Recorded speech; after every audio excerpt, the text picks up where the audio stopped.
결국 월가가 노리는 거는 블록체인과 기존 시스템의 연결고리를 강화를 하겠다. 제이미 다이먼도 비트코인 굉장히 욕을 많이 했지만 블록체인 기술은 그렇지 않다. 레리 핑크도 뭐 STO라든지 스테이블 코인이라든지에 대한 전망을 굉장히 밝게 가져가고 있고요.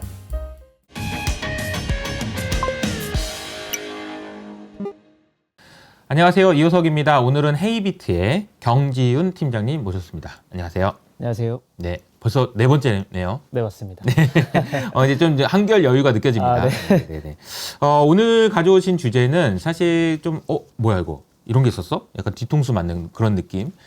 보통 보면은 코인이나 아니면 블록체인과 관련된 외신을 보면은 약간 이 사람들은 이걸 진짜 싫어하는구나. 역시 달러는 비트코인을 싫어해. 뭐 이런 느낌을 많이 받잖아요. 근데 알고 보니까 월가에서 그렇게 생각 안 하는 것 같은데, 말과 행동이 좀 다른 것 같은데, 이런 주제를 좀 가져오신 것 같아요. 그래서 네, 굉장히 흥미로울 것 같은데, 한번 시작을 해볼까요? 네, 한번 말씀드려보겠습니다. 네. 일단은 방금 말씀하신 것처럼 저는 월가의 행보를 겉과 속이 다르다. 라고 좀 표현을 하고 싶어요. 겉으로는 비트코인은 폰지 사기다. 맞아요. 비트코인은 내재 가치가 없다. 암호화폐는 신기루다. 라고 이제 말하면서 마땅치 않아 하지만 속으로는 이미 암호화폐 시장을 지배하기 위해 노골적인 준비를 하고 있다고 생각을 하는데요. 네. 실제로 이제 가상자산의 유보적인 입장을 보이던 월가의 금융기관들이 최근 몇 년간 이 산업의 진입을 위해 본격적인 움직임을 보이고 있습니다. 그러면은 왜 도대체 월가가 겉으로는 비트코인이 뭐 사기다, 암호화폐가 가치가 없다라고 얘기를 하면서도 왜 그럼 진출을 하고 있냐? 네. 라는 이제 질문에서 크게 두 가지로 답변을 드릴 수 있을 것 같은데요. 첫 번째는 어쨌든 간에 월가에서 이제 뭐 헤지펀드나 뭐 사모펀드나 어떤 뭐 IB들이 고객들이 있을 텐데 그 고객들이 이 비트코인과 암호화폐의 큰 가격 상승, 변동성들을 보면서 결국에는 관심을 가지게 된 거죠. 그러다 보니까 우리도 투자를 하고 싶은데 너네 펀드에 너네 포트폴리오에 추가 좀 해줘 라는 거센 압박 때문에 진출을 했다. 예를 들면 블랙락이 네. 자산을 운용하는데 고객들이 있을 거 아닙니까? 맞습니다. 비트코인 넣어줘라. 뭐 이런 거죠. 맞습니다. 왜 안 넣어주냐? 비트코인과 뭐 이더리움이나 다른 암호화폐들의 수익률을 보면은 우리도 지금 이 뭐 기관 투자자들도 그렇고요. 그쵸. 개인 투자자 이제 고액 자산가들도 우리 투자하고 싶은데 옵션을 좀 넣어줘. 라는 이제 거센 압박과 이런 것들 때문에 어쨌든 간에 비트코인 관련 펀드들이 굉장히 좀 많이 만들어졌고 네. 물론 이제 아직 비트코인 현물 ETF는 이제 미국에서는 상장되어 있지 않지만 비트코인 선물 ETF나 관련된 이제 뭐 메타버스 ETF나 이런 상품들이 많아지면서 아무래도 월가도 본격적으로 좀 진출을 해야겠다라는 생각을 한 것 같고요. 네. 두 번째로는 어쨌든 이런 블록체인 기술 자체가 본업과의 시너지를 낼 수도 있고 비효율적인 금융 시스템에 있어서 어느 정도 비용 절감도 할 수 있겠다. 이거는 생각을 조금 했죠. 이해가 안 되네요. 그러니까 네네. 뭐 고객들이 요구한다. 이거는 직관적으로 이해가 되는데 맞습니다. 블록체인이 시너지가 나고 비용 절감을 할 수 있나요? 네네, 맞습니다. 사실 블록체인 기술이라는 것 자체가 우리가 기존의 금융 시스템만 해도 어느 정도 비율이 있잖아요. 예를 들어 네. 좀 비싼 수수료를 하든지 네. 혹은 어떤 중개기간 하에 이루어지다 보니까 속도도 좀 느릴 수도 있고 네. 뭐 외환이나 환전 같은 경우도 그렇고요. 맞아요. 그런 비효율성을 제거하는 이제 시도들이 있었고 실제로 JP 모건이 작년에 디파이라는 이제 탈중앙화 금융 서비스를 가지고 네. 이제 어느 정도 비효율을 제거하는 시도를 했었는데 거기에 대한 케이스 스터디도 오늘 준비를 했으니까 제가 뒤에서 한번 말씀드려 보겠습니다. 이 부분을 좀 중점적으로 설명을 네네. 해주시면 좋을 것 같습니다. 네네. 크게 그래서 이제 말씀드렸던 것처럼 자사의 서비스와 연결해서 시너지를 내기 위해 연구와 개발을 하고 있고요. 네. 그다음에 두 번째로는 우리가 직접 못하면은 물론 잘하는 애들한테 투자를 하거나 제휴를 해서 기술을 좀 같이 쓰자라는 식으로 사업을 확장해 나가고 있습니다. 그렇군요. 그러면 오늘은 이제 크게 세 회사의 이제 행보와 이제 뭐 블록체인 관련 투자, 제휴 관련 내용을 좀 말씀드릴 건데요. 새 회사가 어디입니까? 블랙록 네. 그리고 이제 피델리티 마지막으로 JP 모건. 제일 큰 회사들이고 유명한 회사들이네요. 맞습니다. 제일 좀 인지도도 있고 어느 정도 이제 규모나 인지도 면에서는 거의 글로벌, 클래스죠. 네. 탑 클래스의 이제 운용사나 은행들인데요. 가장 먼저 블랙록 같은 경우에는 사실 아까 제가 겉과 속이 좀 다르다고 말씀드렸죠. 네네네. 2017년에 블랙록의 CEO인 이제 레리 핑크가 네. 그러니까 이제 비트코인을 비롯한 암호화폐는 돈 세탁의 대표적인 수단이다라고 음흠. 이제 비판을 했었습니다. 네. 근데 불과 1년 지난 뒤에 블랙록이 갑자기 암호화폐 및 블록체인 전담팀을 조직하면서 아하. 시장에 대한 관심을 좀 나타내기 시작을 했는데요. 네.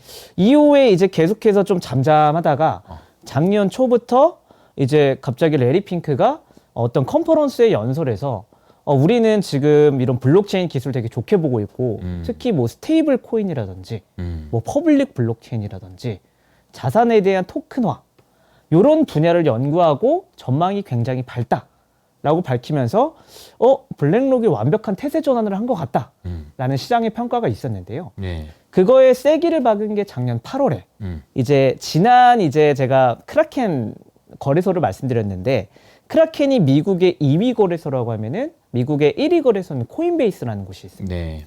그 코인베이스와 손을 잡으면서 아하. 블랙록은 기존 전통금융에서의 1인자고 코인베이스는 미국에서의 이쪽 암호화폐의 1인자이기 때문에 같이 손을 잡아서 파트너십을 확대하면서 서로의 플랫폼과 서로의 서비스에 각각의 시너지를 낼 수 있는 그런 서비스들을 탑재하기 시작하면서 본격적으로 시장 진입에 들어가기 시작을 했습니다. 이 블랙락의 그러니까 레리 핑크 회장님이 2017년까지만 해도 이건 뭐 돈 세탁이나 하는 거지 이건 뭐 쓸모도 없다 이런 식으로 얘기를 하시던 분이 한 5년 정도 안에 굉장히 태세가 전환돼서 맞습니다. 아예 코인베이스랑 협업을 하고 파트너십을 맺고 이런 정도의 변화가 있었다. 네, 맞습니다. 그리고 얼마 전에 이제 저희도 계속 소개해드리고 있지만 레리 핑크 아저씨가 STO가 앞으로의 금융시장의 혁신이다. 네, 뭐 이런 맞습니다. 식으로까지 얘기하는 거 보면 이 사람들이 이제 생각이 바뀐 거죠. 네, 뭐 맞습니다. 말이 그동안 했던 말들에서 뭔가 분명히 변화들은 있다라는 걸 알 수 있는 것 같습니다. 네네. 구체적으로 그러면 어떤 투자를 하고 있고 어떤 파트너십을 맺었냐에 네. 대해서 좀 설명을 드릴 텐데 먼저 이제 작년 4월에 블랙록이 USDC라는 스테이블 코인을 발행하는 서클에 네. 투자를 하게 됩니다. 아하. 근데 이게 혼자 들어간 건 아니고요. 네. 이따가 뒤에서 말씀드릴 피델리티, 음. 뭐 마셜 레이스, 뭐 이런 유수의 회사들과 함께 4억 달러 규모의 투자에 참여를 하게 된 거죠. 그리고 8월에 방금 말씀드렸던 코인베이스와 협업인데 자사의 플랫폼인 알라딘, 요거는 이제 기관 투자자를 위한 블랙록의 서비스 플랫폼인데요. 여기다가 이제 코인베이스의 프라임 서비스를 탑재를 하면서 네. 이제 뭐 현물에 직접 노출되는 뭐 사모 신탁이라든지 아하. 이런 다양한 상품들을 런칭을 하기 시작합니다. 어. 쉽게 말하면 기존의 블랙록의 고객들에게 이런 암호화폐에 투자할 수 있는 펀드나 이런 신탁 상품을 제공하기 시작한 거죠. 아. 그리고 결과적으로 올해 1월쯤에도 블랙록이 이제 글로벌 올로케이션 펀드를 가지고 있었는데 여기 포트폴리오에도 비트코인을 추가하면서 물론 이제 뭐 펀드 운용금의 대부분을 비트코인에 투자하진 않겠지만 네. 이 펀드가 현재 운용 자산이 약 한 150억 달러 정도라고 아마 하네요. 우리 돈으로 한 20조가 좀 안 되는 것 같고요. 맞습니다. 여기에 일부분만 비트코인이 투자가 돼도 사실 비트코인으로 들어가는 유동성이 어마어마한 건 사실이고요. 이런 식으로 이제 이런 진행을 일도 있었군요. 네네. 그러니까 올해 1월에 있었던 일이네요. 맞습니다. 블랙락의 따끈따끈한 얼로케이션 펀드. 네네. 네. 정리를 하자면은 이제 알라딘은 제가 알기로도 블랙락에서 굉장히 큰 운용 시스템이라고 해야 되나? 운용 펀드 서비스 뭐 이런 걸 하는 그런 체제라고 알고 있는데 여기서도 지금 비트코인을 투자하려고 하는 그런 움직임. 앞서 말씀하신 대로 올해 1월에는 아예 얼로케이션 펀드 자체에 비트코인 들어갔다든지 그리고 USDC죠? 네네. 스테이블 코인 발행사에 직접 투자를 한다든지 4억 맞습니다. 달러면 작은 돈이 아니에요. 5천억 정도 되는 거거든요. 그래서 이런 움직임들을 보면 제가 봐도 블랙락은 진짜 진심인 것 같아요. 맞습니다. 대신에 저는 이런 생각이 들어요. 블랙락이 움직이면 게임이 끝나버리기 때문에 그렇죠. 눈치를 못 채게 해야 된다고 얘기하더라고요. 그래서 저도 그때 제가 제 기억에 블랙락의 알라딘에서 이런 움직임이 있다라는 것을 얘기가 나오기 전에 근 한 달 동안에 모든 그 암호화폐 관련된 그 일을 하시는 그 팀들한테는 절대 외부 노출하지 마라 뭐 이런 얘기도 했다고 하더라고요. 왜냐면 이들이 움직인다는 게 너무 이제 공개돼 버리면 맞습니다. 가격이 너무 많이 움직여 버릴 거라서 막 그런 문제들까지 있다라는 생각이 들 정도입니다. 네네. 블랙락은 이 정도 하고 또 다음이 다음은 피델리티. 네. 우리가 잘 알고 있는 이제 마젤란 펀드의 피델리티가 맞습니다. 네. 피델리티는 2018년부터 피델리티 디지털 에셋이라는 자회사를 아예 설립을 해서 본격적으로 블록체인 기술과 디지털 자산을 좀 연구하기 시작했는데요. 그러니까 블랙락이 말과 행동이 좀 바뀌었다라고 보면 피델리티는 원래부터 이쪽에 관심이 많았죠. 그죠? 맞습니다. 그냥 과거부터. 조용하게 이제 계속 기술 개발하고 진출하던 좀 근본 있는 네, 근본이 운용사라고 할 수 있습니다.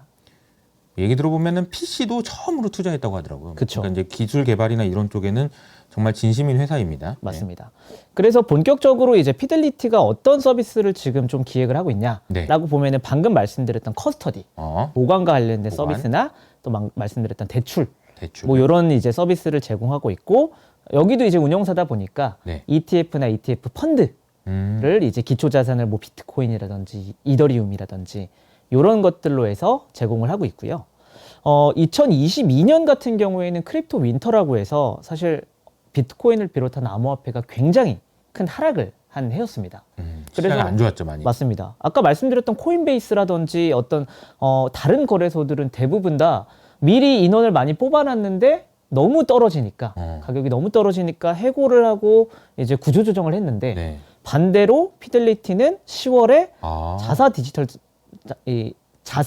자산 부서에 100명을 추가 고용하고 어허. 1분기까지는 500명으로 늘릴 계획이다라고 밝히면서 정말 진심 태도를 좀 보여주고 있었죠. 네. 그리고 12월에 몇 달 안 됐죠. 피델리티가 NFT와 이 NFT를 거래할 수 있는 NFT 마켓플레이스 그리고 메타버스 투자 서비스, 가상 부동산 투자 이런 것들에 대한 상표를 출원하게 되면서 물론 상표를 출원한다고 이게 서비스가 직접 만들어지는 건 아니지만 네. 어느 정도 피델리티가 그리는 로드맵을 유추할 수 있다 정도의 모습을 보여주고 있습니다. 다 하는 거네요, 거의. 맞습니다. 보관, 대출, 익스큐션, 그 NFT 뭐 등등 여러 가지를 다 하고 있다라는 생각이 좀 듭니다. 네네. 구체적으로는 이제 2021년 11월에 네. 비트코인 현물 ETF를 세계 최초로 상장을 시키기도 했는데요. 네. 물론 이거는 미국을 제외하고 캐나다에서 이제 가장 먼저 상장이 됐고 이후에 이제 독일과 스위스에도 상장을 추가적으로 했고요. 작년 10월에는 이제 토론토 증권거래소에 미국 이제 공인 투자자들만 이용이 가능한 이더리움 인덱스 펀드를 출시를 했습니다. 아, 작년 10월인 거죠? 네네, 맞습니다.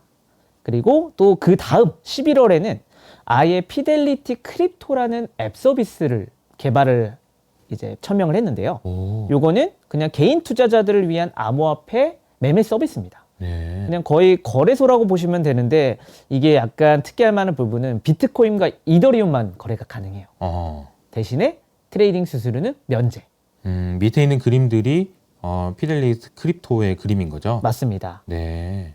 그리고 이따가 또 말씀드릴 이제 케이스 스터디 중에 또 다른 한 가지가 있는데 네네. 올해 1월에 작년에 가장 돈을 많이 번 헤지펀드인 시타델이 주축이 돼서 미국의 새로운 가상자산 거래소인 EDXM, 속칭 EDX 마켓이라는 거래소를 설립하게 됐는데 여기에 이제 찰스 슈왑, 뭐 시타델, 피델리티 이런 유수의 증권사들이 같이 참여를 하게 되면서 네. 바이낸스와 코인베이스가 기존에 차지하고 있던 거래소 패권 경쟁에 월가도 뛰어드는구나 라는 걸 좀 생각할 수 있었습니다. 그 EDXM 네네. 이 거래소에 대한 관심이 굉장히 높더라고요. 아시는 분들은 이게 왜냐면 진짜들이 들어와서 이제 처음으로 만드는 제대로 만드는 거래소다. 맞습니다. 이렇게 해가지고 관심이 굉장히 높던데 네네. 뒤에 또 설명을 좀 더 해주시는 거죠? 네네, 뒤에 네. 추가 설명드리겠습니다. 마지막으로는 가장 많이 비트코인을 욕하고 비난했던 JP 모건. 아하, 다이먼. 네네. 2017년부터 사실 제이미 다이먼은 비트코인을 사기라고 언급을 했고요. 네네. 자사 직원 중에서 혹시 암호화폐 거래하는 트레이더가 있으면 몇 초 만에 해고를 시킬 거다라고 아, 되게 강경하게 이제 비난을 합니다. 네. 근데 이후에 JP 모건은 이더리움 네트워크를 가지고 이제 비공개 버전인 뭐 새로운 이제 블록체인 네트워크를 자체적으로 개발도 했었고 또 스테이블 코인도 JPM 토큰이라고 해서 만들기도 했어요. 아, 진짜요? 네네. 음. 근데 그 이후부터 제이미 다이먼 계속 비난을 합니다. 공식 성상에서 이제 비트코인 사기다. 비트코인은 허상이다. 이런 식으로 계속 겉에는 비난과 욕을 하면서 안에서는 아예 네트워크도 만들고 스테이블 코인도 만들고 심지어는 2020년 10월에 아예 블록체인 상품 서비스를 상용하기 위해서 오닉스 사업부라는 걸 신설을 하게 됩니다. 아, 오닉스는 뭔가요? 오닉스는 JP 모건의 블록체인을 전담하는 사업부인데요. 아. 실제로 이 오닉스에서 이런 블록체인 네트워크나 스테이블 코인이나 디파이나 이런 것들을 실질적으로 개발하고 실험하면서 이후에 이제 JP 모건이 제공하는 모든 서비스에 뭐 펀드 서비스를 제공한다든지 이런 좀 암호화폐 관련 사업을 총괄하는 부서라고 할 수 있습니다.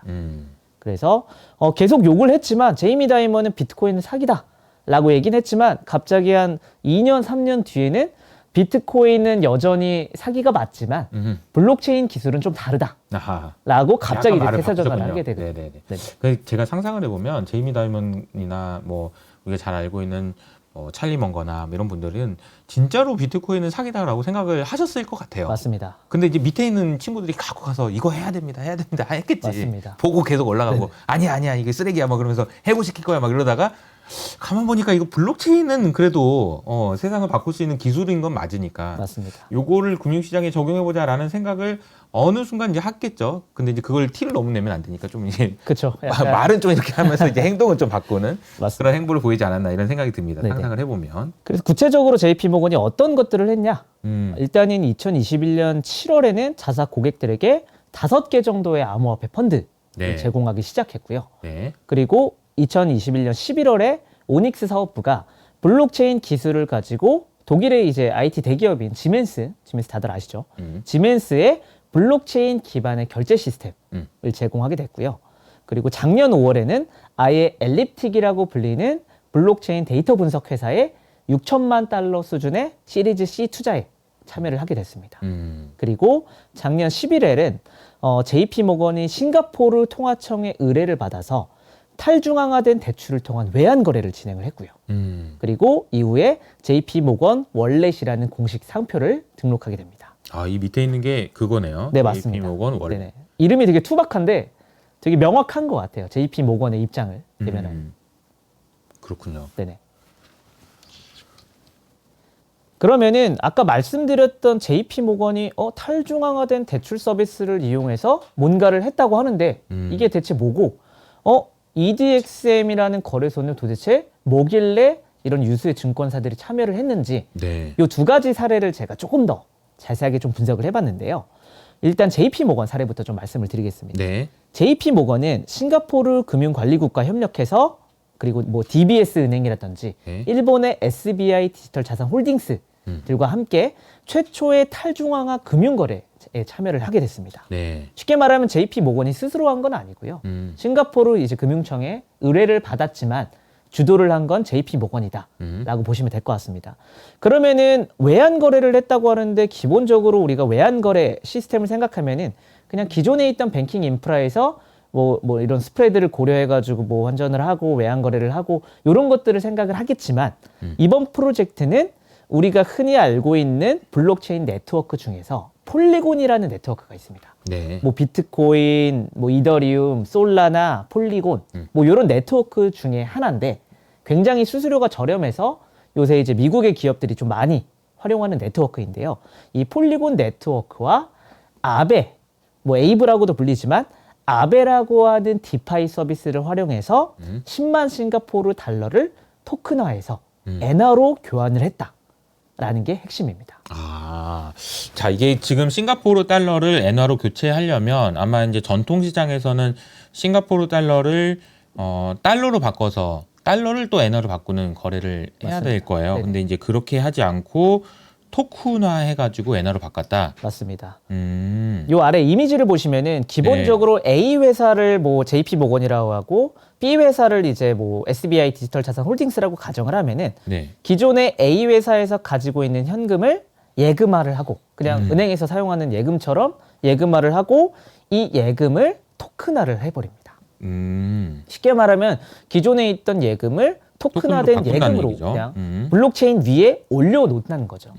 그러면은 이 예금이 토큰화가 되고 토큰화가 된 예금은 A 회사가 보유하고 있는 지갑으로 들어가게 되고요. 이 지갑에 있는 토큰화된 예금이 B 회사로 넘어가게 됩니다. 이 B 회사 안에 이제 이 지갑이 분산 원장을 통해서 뭐 어떻게든 검증을 통해서 이제 외환거래 뭐 여기는 JP 모건이고 여기는 뭐 SBI 홀딩스고 이런 신원 확인을 하고 서로 이제 뭐 이런 허가된 풀에서 교환이 이루어진 다음에 B 회사의 지갑으로 이 토큰화된 예금이 넘어갑니다. 그럼 이 지갑에 있던 토큰화된 예금을 다시 예금으로 바꿔서 가져가게 되는 구조. 되게 심플한데 사실 우리가 이 분산원장 트랜잭션이 어떻게 이루어지는지를 사실 제대로 이해하려면은 굉장히 좀 고난이도의 이제 뭐 지식이 필요하기 때문에 네. 간단하게 그냥 내가 가지고 있는 예금을 토큰화를 하고 이 토큰화된 예금을 거래를 통해서 넘겨주고 이 토큰화된 예금을 다시 예금으로 바꾼다라는 간단한 아이디어입니다. 근데 쉽게 말해서 기존 인프라 구조에서도 이런 외환 거래가 가능한데 네. 이 JP 모건의 디파이 프로젝트가 조금 중요한 것은 블록체인 그것도 퍼블릭하게 공개된 블록체인 네트워크에서 디파이 거래가 이루어졌다는 게 가장 큰 의의라고 할 수 있습니다. 자, 이게 퍼블릭이라는 말이 공개되어 있다는 말이고 이제 반대로는 이제 프라이빗. 맞습니다. 그러니까 블록체인도 두 가지 종류가 있는 거죠. 네네. 프라이빗 우리끼리만 알고 있는 남들은 모르는 그런 블록체인 기술이 아니고 남들도 다 쓰고 있는 그 블록체인 위에다가 얹어놓고 그걸 실험을 해봤는데 뭐 잘 됐나요? 그래서 맞습니다. 굉장히 잘 됐고 물론 이제 금액 자체는 크진 않습니다. 네. 10만 싱가포르 달러니까 진짜 테스트베드 형식으로 진행을 한 거지만 잘 수행이 돼서 이 프로젝트는 성공적으로 끝났고요. 그다음에 싱가포르는 이런 디파이 사례를 바탕으로 계속해서 프로젝트를 진행을 하고 있습니다. 아, 그렇군요. 네네. 그래서 요 사례를 보면은 섣불리 판단하기는 좀 이른데 만약에 기존의 전통적인 이런 기존 뱅킹 인프라에서 진행하던 외환 거래가 뭐 수수료라든지 아니면 시간이 많이 걸린다든지 이런 비효율적인 면이 있다면은 디파이를 활용한 블록체인 방식이 더 효율적이다라는 판단이 있으면 실질적으로 이제 서비스에 적용이 되는 거고 이게 상용화가 된다는 얘기잖아요. 그렇게 되면 어느 정도는 진짜 좀 혁신적으로 블록체인 기술이 세상을 좀 바꿔놨다라고 표현을 할 수 있을 것 같습니다. 여기서 이제 가장 큰 문제는 뭐냐면 기존의 이제 전통 이제 금융시장에서 이 환전을 해주고 수수료를 받아먹는 그 전통 금융기관 입장에서 어떻게든 막으려고 하겠죠. 맞습니다. 야, 이거 내가 지금 그냥 날로 먹고 있었는데 이거 통과만 해주고 기존에 깔았던 인프라 가지고. 맞습니다. 근데 이게 완전 새로운 게 나와가지고 훨씬 더 빠른 게 나오면 물론 일로 가는 게 맞지만 여러 가지 이유로 이걸 막으려고 하는 움직임도 있겠지만 어쨌든 혁신적인 일들이 일어나고 있습니다, 여러분. 네네. JP 모건에서 디파이를 이용해서 환전을 했답니다. 네. 그러면은 이 구조를 조금 더 잘 살펴봐야 이 퍼블릭 블록체인에서 왜 이렇게 진행이 됐는지를 좀 살펴볼 수 있을 것 같은데요. 구조상 이번 거래는 이제 공개되어 있는 퍼블릭 블록체인인 폴리곤 위에서 아베라고 불리는 프라이빗 허가형 대출 서비스를 조합해서 사용을 하게 됐습니다. 이게 디파이에 대해서 뭐 다들 뭐 아실 수도 있겠지만 간단하게 설명드리면 중개기관이 없이 제공되는 금융 서비스예요. 은행하게 맡기는 게 아니고 그냥 어쨌든 그냥 뭐 중앙화된 뭔가가 없는 거예요. 그러니까 이제 그래서 디파이인 거죠. 맞습니다. 탈중앙화된. 근데 이게 외환 거래인데 왜 갑자기 대출 서비스가 튀어나오지? 라는 생각을 하실 수 있는데 자세히 보시면은 이게 사실은 대출 서비스를 이용한 겁니다. 이게 어떤 방식으로 진행됐는지 조금 더 이제 보면은 보통 요런 수합이나 요런 외환 거래나 요런 것들에는 보통 어떤 특정 코인이 사용될 수가 있는데 흔히 우리가 이제 달러에 패킹된 스테이블 코인이나 뭐 요새 좀 많이 얘기하고 있는 CBDC 요런 것들이 있을 수 있는데 이번에 거래에서 사용된 것은 아까 말씀드렸던 토큰화된 예치금 일종의 STO라고도 좀 볼 수 있을 것 같아요. 아, 그러네요. 네네. 이런 SBI가 다시 말씀드릴게요. 이 토큰화된 예치금을 가지고 서로 이제 JP 모건과 SBI 홀딩스가 서로의 이제 통화를 교환을 했는데 요 이제 이미지를 보시면은 JP 모건이 먼저 10만 달러에 달하는 싱가포르 달러를 토큰화를 합니다. 그리고 SBI 홀딩스도 이만큼의 가치를 가지고 있는 일본 엔화를 토큰화를 해요. 그리고 이 두 주체가 아베아크, 아까 말씀드렸던 아베라는 서비스가 가지고 있는 디파이 풀에다가 서로 토큰화된 예치금을 집어넣습니다. 그러면은 서로 JP 모건과 SBI 홀딩스가 가지고 있던 요 토큰화된 엔화와 JP 모건이 가지고 있던 토큰화된 싱가포르 달러가 서로를 담보로 풀에 제공해서 서로 맞교환하는 거예요. JP 모건은 싱가포르 달러 10만 달러를 토큰화된 예치금으로 만든 다음에 담보로 제공하고 SBI 홀딩스는 일본 엔화를 토큰화된 예치금을 담보로 맡겨놓고 서로 맞교환을 하게 되면은 결과적으로 JP 모건은 일본 엔화로 된 예치금을 가져가게 되는 거고요. SBI 홀딩스는 싱가포르 달러인데 토큰화된 예치금을 가져가게 되는 거죠. 그 다음에 결과적으로 이 토큰화된 예치금을 다시 서로의 통화로 바꿔서 맞교환을 하게 되면 이게 자연스러운 외환거래라고 볼 수가 있는 거죠. 네. 근데 이거를 이렇게 했다는 게 굉장히 좀 신기하긴 하네요. 네네, 그러니까 이제 보통 보면은 중간에 아까 말씀드린 대로 싱가포르 달러에서 엔화로 바꾸려면은 중간에 달러를 거쳐서 네네. 하는 건데 그래서 이제 달러의 거래량이 많은 거거든요. 맞습니다. 전 세계 외환 거래의 85%를 달러가 차지하는 이유는 싱가포르 달러에서 엔화로 바로 못 가기 때문이에요. 맞습니다. 반드시 달러를 거쳐가게 만들었기 때문인데 이 디파이 같은 경우에는 어쨌든 그냥 토큰화 시켜서 그냥 끝내버리는 거네요. 맞습니다. 그러니까 중앙화된 이제 기축통화라는 개념이 이 개념에는 없는 거예요. 외환 맞습니다. 거래는. 그래서 사실 이 거래 자체가 폴리곤이라는 네트워크를 뭐 사용한 이유나 네. 아베라는 서비스를 뭐 사용한 이유도 있겠지만 그리고 뭐 수수료 자체가 사실 뭐 조금은 있지만 네. 기존의 외환 거래에 비해서는 거의 없다고 봐도 무방한 거래였고 디파이 같은 경우도 그렇고 블록체인도 그렇고 익명 서비스를 지향을 하는데 어떻게 이렇게 신원 인증을 했는지 뭐 이런 것들도 사실 중요하긴 하지만 결과적으로 이 사례를 통해서 제가 말씀드리고 싶은 거는 디파이의 잠재력이 무궁무진하다라는 아하. 거죠. 결국은. 그러네요. 네네. 근데 이게 아까 말씀드린 대로 지금 달러가 여기 없단 말이에요. 맞습니다. 달러가 없는 거래를 이렇게 하고 있는데 이 거래를 JP모건이 했단 말이에요. 맞습니다. 이게 되게 아이러니하면서도 여러분 이건 한번 좀 생각을 해보실 필요가 있습니다. 우리가 막연하게 그냥 달러는 비트코인은 싫어하고 다 싫어한다 이렇게 생각을 하는데 이걸 JP모건이 했단 말이에요. 맞습니다. 네, 신기합니다. 네네. 그리고 두 번째는 아까 이제 말씀드렸던 피델리티가 이제 참여를 한 디지털 자산 거래소인 EDX 마켓입니다. 네. 구체적으로는 뭐 찰스 슈왑, 시타델, 피델리티, 뭐 미국의 6개 상위 금융회사가 공동 설립을 하게 됐고요. 이 거래소의 대표는 시타델에서 글로벌 비즈니스를 담당하던 이제 자밀 나자랄리라는 이제 분이 CEO로 임명돼서 일을 하고 있는데 주주 구성은 대부분 이제 월가의 주요 리테일 증권사 네. 그리고 이런 유동성을 공급하는 전문 마켓 메이커 그리고 VC. 근데 이 EDX 마켓이 되게 중요한 이정표라고 생각하는 것이 일반적으로 미국 주식 시장은 나스닥 그리고 뭐 파생 상품의 뭐 시카고 거래소 뭐 이런 것들이 있는데 이 EDX 마켓은 그럼 암호화폐는 어디냐? 바이낸스나 코인베이스가 아니라 EDXM이다 라는 강력한 포지션으로 월가의 자본을 집중하고 있는 거래소입니다. 자, 이게 이제 다시 한번 정리를 해보면 주식시장은 이제 뉴욕에 있는 거래소가 있어요. 그리고 파생 상품은 시카고에 있죠. 맞습니다. 근데 이제 암호화폐 거래는 EDXM이다. 네네. 이게 진짜 자기들이 다 해먹겠다 이런 맞습니다. 얘기예요. 지금 바이낸스가 지금 하고 있는 꼴을 못 보겠다. 바이낸스가 지금 암호화폐 거래의 90%를 차지한다니 이건 말이 안 된다.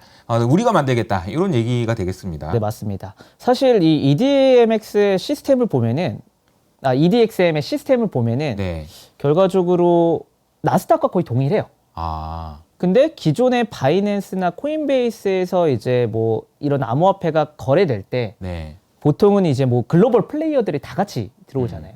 근데 바이낸스도 그렇고 코인베이스도 그렇고 뭐 신원 확인이라든지 미국의 유수한 금융회사들이 뭔가 들어가서 좀 적극적으로 유동성을 공급하거나 거래를 하기에는 뭔가 신뢰성이라든지 그쵸. 좀 불확실성이 좀 많습니다. 그런 것들을 타파하고 우리가 미국에서는 최고의 거래소다. 신뢰로는 우리 거래소를 써야 된다. 라는 기치하에 만들어진 거래소다 보니까 사실 대부분 월가의 플레이어들이 다 참여를 했고 여러 가지 생각을 많이 했어요. 지난번에 이제 증권성 이슈로 뭐 이더리움이라든지 뭐 스테이킹 서비스라든지 SEC의 공격을 많이 받았잖아요. 네. 그래서 EDXM은 아예 우리는 좀 증권성을 벗어난 좀 탈중앙화된 비트코인이라든지 뭐 이더리움은 말이 많지만 이더리움, 뭐 비트코인 캐시, 라이트코인 이런 것들만 거래가 일단 가능하고요. 네. 유저 자체도 개인 투자자보다는 기업이나 기관 투자자들로만 한정을 하고 있습니다. 그러니까 이제 완전 진짜 제대로 한번 해보겠다 이런 맞습니다. 각오가 느껴지는 것 같아요. 네네. 이름이 잘 안 헤어지는데 EDXM입니다. 네, 맞습니다. EDX 마켓인 것 같아요. 네네. 그래서 그냥 시스템은 나스닥이랑 거의 동일해요. 네. 증권사 이제 뭐 브로커 딜러 통해서 기관과 뭐 개인 고객이 매매 주문을 넣으면 오더북이 공유되고 마켓 메이커가 이제 호가를 받아서 계속 체결시켜 주는 구조. 이 말인 즉슨 유동성이 굉장히 풍부할 거다라는 얘기가 있는 거고요. 사실 디파이라든지 아까 말씀드렸던 탈중앙화 서비스들이 대부분 중개기관, 중간자가 필요 없는 금융이라는 철학을 가지고 있었는데 사실 이 EDXM은 아예 중간자가 필요 없는 금융이라는 철학의 정면으로 배치되고 기존에 특히 이제 바이낸스나 코인베이스를 겨냥한 거래소라는 게 되게 여실히 느껴지는 상황입니다. 이것도 가만히 보면은 이제 철학 싸움이거든요. 맞습니다. 과연 이게 중간자가 필요 있냐? 금융을 하는 데 있어서. 맞습니다. 금융이라는 거는 결국 신뢰인데 신뢰를 하기 위해서 그 중간에서 이제 관리하는 사람이 있는 게 신뢰가 더 커질 수 있냐, 없는 게 더 커질 수 있느냐, 이 싸움이란 말이에요. 맞습니다. EDXM과 기존의 이제 거래소와의 이제 그 대응 관계, 대응 구조, 이거 굉장히 흥미롭네요. 네네. 사실 FTX 사태 이전에는 이 EDXM이 훨씬 더 이제 좀 가치를 가지고 있었는데, 네. 중앙화된 거래소인 FTX마저 되게 불투명했던 재무 구조나 네. 좀 취약한 이런 구조를 가지고 있다 보니까 사실은 좀 애매해지긴 했었는데, FTX라든지 지금의 바이낸스도 되게 가려져 있거든요. 그렇죠. 이게 실질적으로 어떤 자본인지 누가 뭘 하고 있는지를 이제 전혀 모르다 보니까 사실 기존의 미국 회사들이, 미국 기업들이 바이낸스를 쓰기에 좀 망설여졌다라고 생각을 하는데, 이런 것들을 철저하게 배치돼서 우리는 월가의 문법으로 규제 당국과 마찰을 최대한 피하고 문제가 되는 스테이킹이나 언상품 말고 매매 중개만 하겠다라는 굉장히 좀 의미심장한 이야기를 하면서 사업을 지금 하고 있습니다. 절치부심하고 이렇게 지금 하고 있는 것 같습니다. 네네. 게다가 이제 워낙 이 월가의 자금을 등에 업고 하는 거라서 맞습니다. 일단 뭐 금수저를 물고 태우는 거랑 똑같은 거예요. 그렇죠. 이게 잘 될지 지켜봐야 될 것 같습니다. 네네. 결국은 뭐 기존 거래소들이 제공하지 못했던 신뢰를 좀 많이 어필을 해서 투자자 보호도 강조하고 규제 당국 마찰도 피하면서 기관 투자자들은 다 우리 걸 써라 라고 하는 좀 강력한 메시지를 보여주고 있습니다. 네. 결국 사실 아까도 말씀드렸다시피 최근 몇 년간 비트코인 및 암호화폐 시장에서 월가가 좀 많은 행보를 보이고 있었는데, 뭐 제이미 다이먼이나 뭐 레리 핑크나 하는 얘기를 들어보면은 결과적으로는 비트코인에 대해서는 굉장히 뭐 긍정적이다라는 생각은 들진 않아요. 네. 다만 블록체인이라는 기술 그리고 그 생태계가 가지고 있는 산업 가능성에 좀 주목을 한다라는 느낌을 많이 받았고요. 최근 몇 년간 시장에서 가장 큰 화두가 기관 투자자들은 도대체 언제 유입이 되냐? 그렇죠. 라는 게 되게 큰 화두였어요. 맞아요. 결과적으로 이유는 대규모 유동성을 좀 공급할 수 있기 때문이잖아요. 근데 전반적으로 월가 분위기가 비트코인의 내재 가치가 없다는 견해는 어느 정도 공감을 하면서 블록체인과 암호화폐 산업 가능성에는 좀 주목을 하고 있는데, 지금은 뭐 비트코인을 투자 목적, 뭐 가치 저장의 수단으로 뭐 소유를 하지만 결국에는 자사 서비스와 연동해서 가치를 창출하는 사례가 증가를 할 거다. 아까 말씀드렸던 디파이 사례에서 네. 외환 거래를 할 때 뭐 스프레드라든지 어떤 뭐 시간이라든지 이런 것들의 비율을 좀 절감을 시키거나 이런 식으로 시너지를 또 낼 수가 있다. 그러면은 어떻게 될 것 같냐라고 보면은 결과적으로 기업들은 이런 암호화폐나 디지털 자산을 적극적으로 활용을 할 거고요. 여기에 맞춰서 이 암호화폐나 디지털 자산을 효율적으로 보관하기 위한 커스터디 사업이나 그리고 이런 암호화폐와 디지털 자산을 개인 고객이나 어떤 기관과 좀 연결을 시켜줄 수 있는 지갑 서비스라든지 그리고 이게 또 이제 가만히 갖고 있으면 또 안 되잖아요. 이걸 또 운용을 해주고 네. 이런 서비스들도 이제 굉장히 필요로 할 거고 이미 국내와 해외에는 많은 서비스들이 존재를 하고 있습니다. 그렇군요. 정리를 하면은 결국 월가가 노리는 거는 블록체인과 기존 시스템의 연결고리를 강화를 하겠다라는 거고요.